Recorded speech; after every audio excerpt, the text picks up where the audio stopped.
Hello friends, स्वागत है आपका ग्लोरी स्टडी पॉइंट क्लासेस में। मैं शिवम शर्मा। दोस्तों, आज हम इस वीडियो में क्लास 11th की फिजिक्स का फर्स्ट चैप्टर यानी फिजिकल वर्ल्ड के कुछ मोस्ट इंपॉर्टेंट क्वेश्चन पढ़ेंगे। हम इस पूरे चैप्टर को इसी वीडियो में क्या कर लेंगे, आसानी से कंप्लीट कर लेंगे। मैं आपको इस वीडियो में इस चैप्टर के जितने भी इंपॉर्टेंट क्वेश्चन हैं उन क्वेश्चनों को इस वीडियो में कंप्लीट कर दूंगा, और जो भी क्वेश्चन हमारे रह जाते हैं, हालांकि इसमें जो इंपॉर्टेंट क्वेश्चन है मैं उन्हीं को कराऊँ, क्योंकि ये चैप्टर ज़्यादातर एग्जाम्स में 2 या 3 नंबर का आता है, या कभी आ भी जाता है कभी नहीं भी आता, तो इसलिए हम इसके खाली इंपॉर्टेंट टॉपिक ही पढ़ेंगे। उसके अलावा हम इस चैप्टर में कुछ नहीं पढ़ेंगे। वो इंपॉर्टेंट टॉपिक मैंने पहले ही नोटबुक में लिख लिया, उनकी डेफिनेशंस वगैरह जो हैं मैंने आपके लिए पहले ही लिख लिया। अब मैं आपको जल्दी से जल्दी इनको क्या कर दूंगा, एक्सप्लेन कर दूंगा, जिससे आपको क्या हो जाए, आसानी से समझ आ जाएगा। ठीक है दोस्तों, ये हमारा क्या है दोस्तों, फिजिक्स का पहला वीडियो है। तो मैं आशा करता हूँ कि आपको ये वीडियो पसंद आएगा। तो आप वीडियो को पूरा देखें और उसके बाद लास्ट में मुझे बताएं कि वीडियो आपको कैसा लगा। ठीक है, तो आइए दोस्तों वीडियो को स्टार्ट करते हैं। कमेंट बॉक्स में आप ज़रूर बताइएगा कि वीडियो में आपको कैसा लगा। अगर किसी को कोई टॉपिक अगर नहीं क्लियर हो पाता है तो वो कमेंट बॉक्स में मुझे बता सकता है, मैं उसे दोबारा से एक्सप्लेन करके बता दूंगा। तो आइए दोस्तों वीडियो को स्टार्ट करते हैं।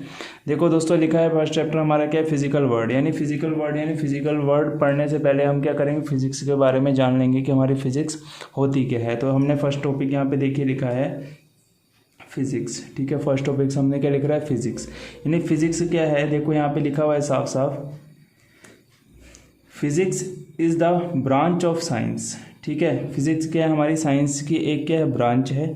ठीक है, that deals with the study of basic law of nature, जिसके अंदर हम क्या करते हैं, बेसिक लॉ ऑफ नेचर्स क्या, यानी नेचर के हम क्या करते हैं, बेसिक लॉ को क्या करते हैं, अध्ययन करते हैं, यानी स्टडी करते हैं किसकी, नेचर की बेसिक लॉ की स्टडी करते हैं। Their manifestation in various natural phenomena, यानी कहने का मतलब है इसका, नेचुरल फिनोमिना मतलब क्या होगा, प्राकृतिक घटनाएं, यानी जो हमारे आसपास जितनी भी घटनाएं होती हैं उन सब के बारे में हम क्या करते हैं, जानने की कोशिश करते हैं। और जहाँ पे हम इस चीज़ का अध्ययन करते हैं, यानी उस चीज़ के बारे में जानते हैं, जिसकी स्टडी करते हैं, वो हमारा क्या है, वो फिजिक्स कहलाता है हमारा। ठीक है, जैसे हमें क्या क्या इसके एग्जाम्पल मैंने सामने आपके लिए लिख रखे हैं। पहला एग्जाम्पल इसका space, time, matter, motion, energy and radiation. इन सब के बारे में आप आसानी से जानते हैं, आप छोटी क्लासेस से इनके बारे में पढ़ते हुए आ रहे हैं, इनको मैं एक्सप्लेन नहीं कर रहा हूँ। ठीक है, आपको डेफिनेशन मैंने बताना था फिजिक्स क्या होता है। यानी फिजिक्स हमारा क्या है, साइंस की एक हमारी ऐसी ब्रांच होती है जिसमें हम क्या करते हैं, फिजिक्स नेचर ऑफ लॉ, यानी नेचर के जितने भी लॉज होते हैं उनके बारे में पढ़ते हैं, जो हमारे आगे पीछे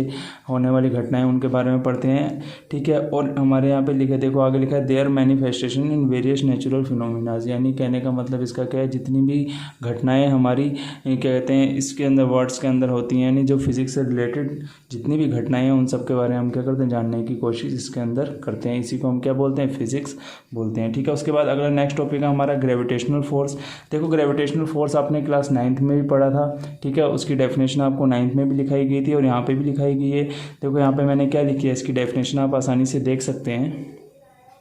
gravitational force, it is the force of mutual attraction between two bodies by virtue there masses. यानी कह रहा है कि किन्हीं भी दो बॉडीज़ को अगर हम ले लें, सपोज करें आप एक बॉडी ए यहाँ पे ले लें, दूसरी बॉडी आपने बी यहाँ पे ले ली। ठीक है, इन दोनों के बीच में काय का फोर्स होगा, अट्रैक्शन का, यानी एक दूसरे को क्या करेंगे, अट्रैक्ट करने का काम करेंगे। ठीक है, अट्रैक्शन का फोर्स क्या होता है, एक दूसरे की तरफ जाएंगे, यानी ये ऐसे और ये ऐसे एक दूसरे को अट्रैक्ट करेंगी। ठीक है, अट्रैक्शन का काम क्या होता है, कोई भी एक बॉडी दूसरी बॉडी को अपनी तरफ क्या करती है, खींचने का काम करती है। ठीक है, अट्रैक्शन का फोर्स इन दो बॉडियों के बीच में काम करेगा कि किसके अकॉर्डिंग, उनके मासेस के अकॉर्डिंग। यानी अगर मान लो इसका मास m1 है और इसका मास क्या है, m2 है। ठीक है, फर्स्ट बॉडी का मान m1 है और दूसरी बॉडी का मास क्या है, m2 है, तो इनके बीच में जो हमारा फोर्स काम करेगा वो होगा F proportional to m1 m2, और उनके बीच की डिस्टेंस क्या होती है, r²। ठीक है, उनके बीच की डिस्टेंस को हम क्या लेते हैं, r²। अब 9th में आपने पढ़ा ही होगा, इस फॉर्मूले को थोड़ा और अच्छे तरीके से लिख देते हैं, Gm1 m2 अपॉन r²। ये हमारा क्या बन जाता है, ग्रेविटेशनल फॉर्मूला बन जाता है। ठीक है, तो अब इसके हम कुछ प्रॉपर्टीज़ पढ़ेंगे। आप समझ गए ग्रेविटेशनल फोर्स हमारा क्या होता है, कि अगर कोई भी दो बॉडीज़ हमारी रखी हैं तो उनके बीच में जो हमारा अट्रैक्शन का फोर्स काम करेगा वो उनके मासेस के अकॉर्डिंग काम करेगा। ठीक है, ये हमारा क्या ग्रेविटेशनल फोर्स है। अगर नेक्स्ट हमारा टॉपिक देखेंगे, इसमें क्या है, इसकी प्रॉपर्टीज़ हम देख लेते हैं। ठीक है, ये क्या कह रहा है,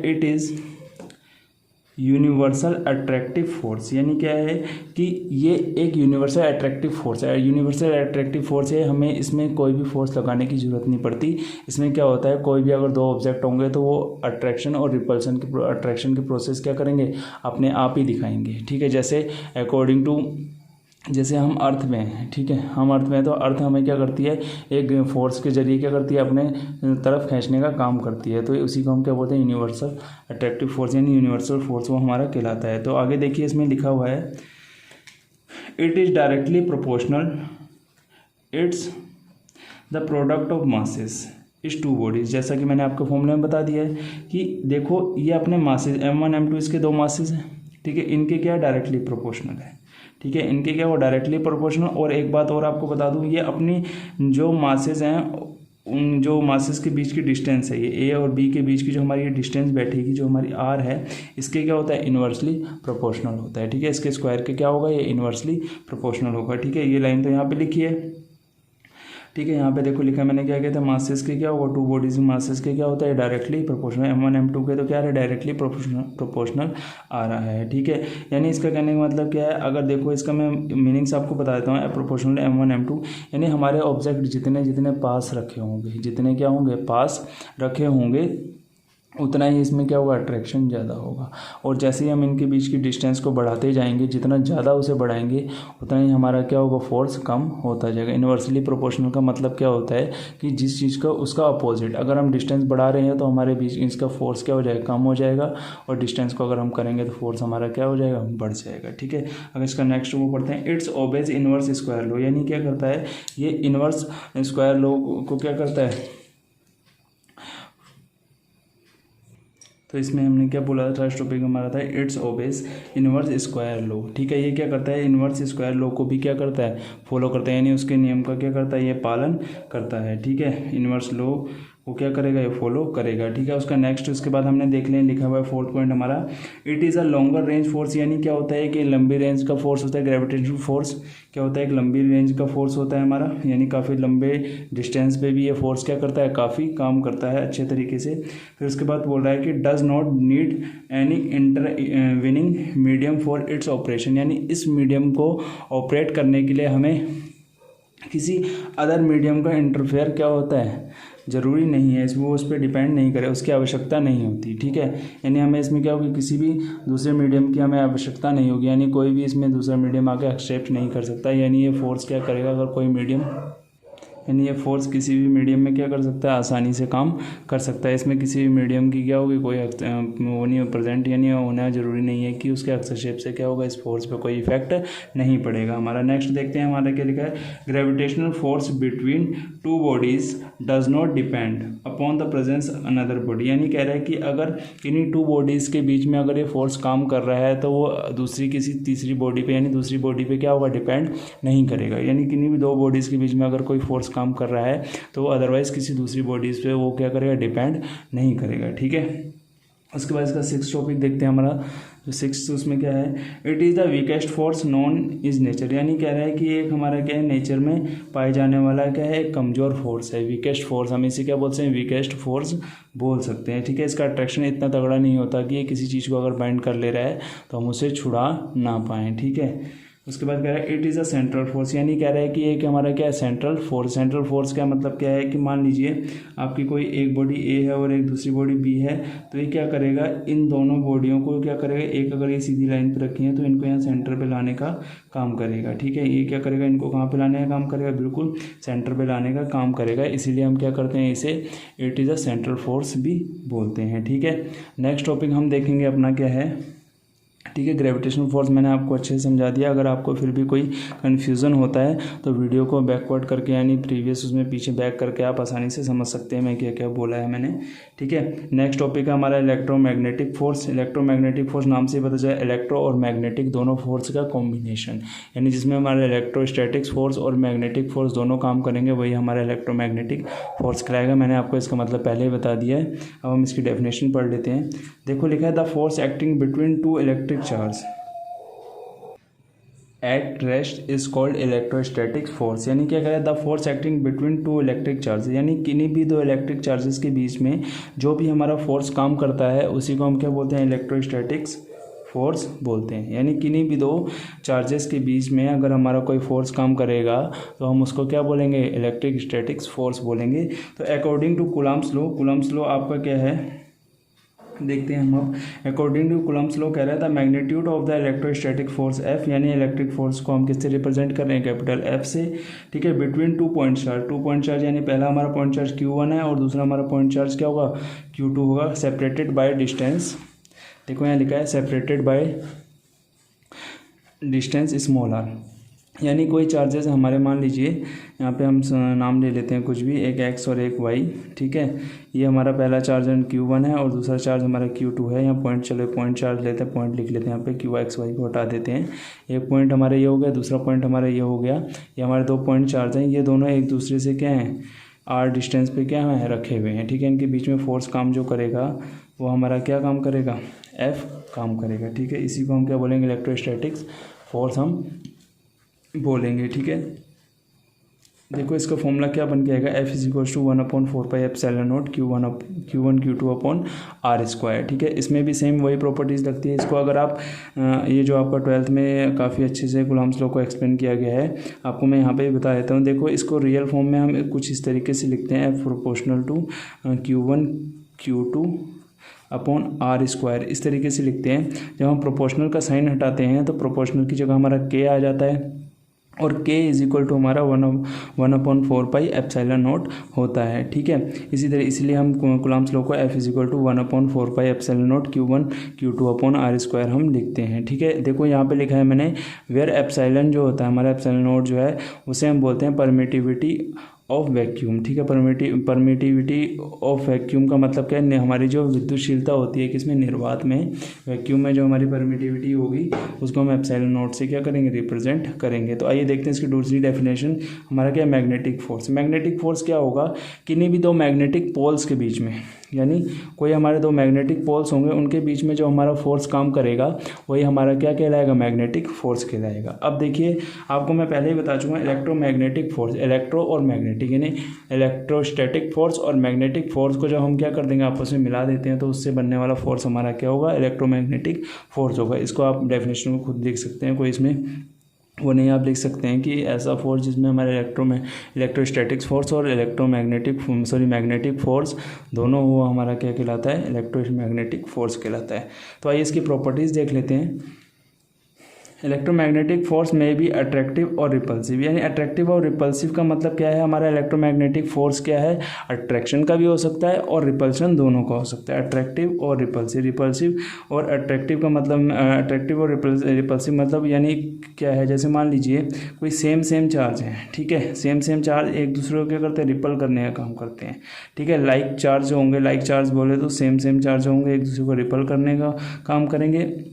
और जो आपके अपोजिट चार्ज होंगे ये एक दूसरे की तरफ खींचने वाले, यानी एक दूसरे को अट्रैक्ट करने का काम करते हैं। यानी नेगेटिव चार्ज होगा हमेशा पॉजिटिव को अपनी तरफ अट्रैक्ट करेगा और पॉजिटिव चार्ज हमेशा नेगेटिव को अपनी तरफ अट्रैक्ट करेगा। बट अगर सेम चार्ज है, यानी पॉजिटिव या आपका नेगेटिव है, तो ये एक दूसरे को क्या करते हैं, रिपल करने का काम करते हैं, ठीक है। यानी इसका कहने का मतलब यही है, इलेक्ट्रोमैग्नेटिक फोर्स जो होता है हमारा अट्रैक्टिव और रिपल्सिव दोनों हो सकते हैं। लाइक चार्ज यानी जो सेम चार्ज होंगे हमेशा क्या करेंगे, एक दूसरे को रिपल करने का काम करेंगे। और अदरवाइज जो हमारा क्या होगा, अपोजिट चार्ज होंगे, जैसे पॉजिटिव नेगेटिव पॉजिटिव, वो एक दूसरे को क्या करेंगे, अट्रैक्ट करने का काम करते हैं। देखो इसमें और जो इसकी जो प्रॉपर्टीज़ हैं, आपको जो मैंने यहाँ पे important properties of gravitational force की लिखाई थी, आप इसकी सारी प्रॉपर्टीज़ वही लिख देंगे, क्योंकि ये भी क्या करता है, इनवर्स स्क्वायर लॉ को ये भी क्या करता है, फॉलो करता है। और इसमें भी क्या होता है, ये भी क्या होता है, अपने चार्जेस के Q1 Q2 क्या है, इसके जो चार्जेस हैं इनके क्या डायरेक्टली प्रोपोर्शनल तथा उनकी डिस्टेंस के स्क्वायर के क्या होता है, इनवर्सली प्रोपोर्शनल होता है। ये भी क्या है, एक लॉन्ग रेंज का फोर्स होता है, ये भी किसी तीसरे मीडियम पे डिपेंड नहीं करता है, ठीक है। उसके बाद यहाँ पे इसके कुछ पॉइंट्स मैंने लिखे हैं। ये क्या है, ये जो ग्रेविटेशनल फोर्स होता है हमारा, ग्रेविटेशनल फोर्स का 10⁻36 टाइम्स क्या होता है, स्ट्रॉन्गर देन होता है, यानी उससे 10⁻36 टाइम्स क्या होगा, ज़्यादा पावरफुल ये फोर्स हमारा होता है, इलेक्ट्रोमैग्नेटिक फोर्स, ठीक है। उसके बाद कह रहा है it is caused by the exchange of photon between 2 charge particle, यानी ये जो हमारा फोर्स है, इसके कारण हम क्या करते हैं, ये जो इसमें इतनी स्ट्रॉन्गनेस जो आती है क्या करता है, इसका कारण क्या है, ये कोई भी दो चार्ज पार्टिकल्स होते हैं उसमें ये क्या करता है, फोटोन को एक्सचेंज करने का काम करता है, इस कारण ये क्या होता है, काफ़ी स्ट्रॉन्ग फोर्स होता है। ठीक है, नेक्स्ट हमारा टॉपिक है, देखेंगे आप, स्ट्रॉन्ग न्यूक्लियर फोर्स। ठीक है, आपको मैंने दोनों topic gravitational force, electrostatic force दोनों क्लियर कर दिए हैं। हमारा अब नेक्स्ट टॉपिक जो है वो है आपका स्ट्रॉन्ग न्यूक्लियर फोर्स। इसको हम आसानी से देख लेते हैं। इस चैप्टर में मैंने आपको बताया ही है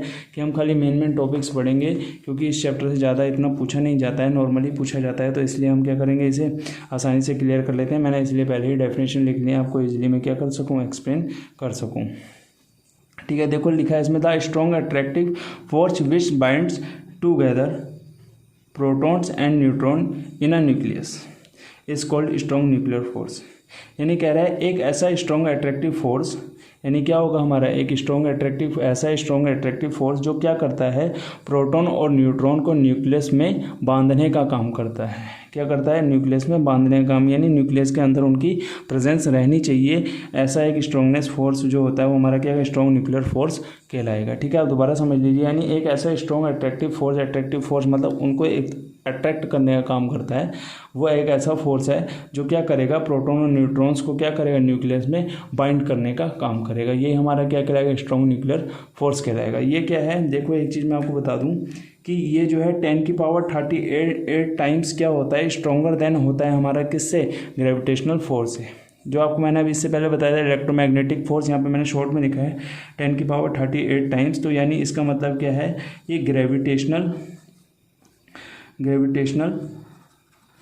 फोर्स से हमारा क्या होगा, 10⁻38 टाइम्स क्या होगा, मोर देन स्ट्रॉन्ग होगा। ठीक है, काफ़ी ज़्यादा होगा।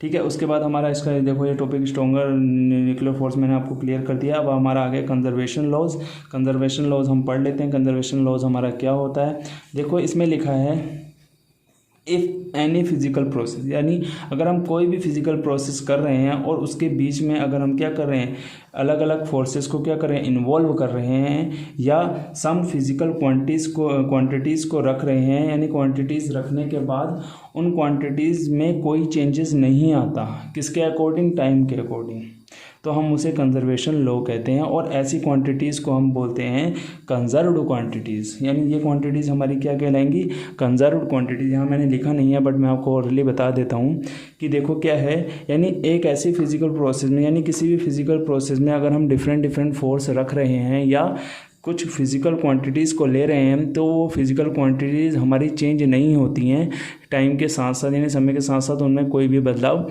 नहीं आता है। तो ऐसी क्वांटिटीज़ हमारी क्या कहलाती हैं, कंजर्व क्वांटिटीज़ कहलाती हैं। और इस लॉ को हम क्या बोलते हैं, कंजर्वेशन लॉ बोलते हैं। ठीक है, ये आपको ईजिली मैंने एक्सप्लेन कर दिया है।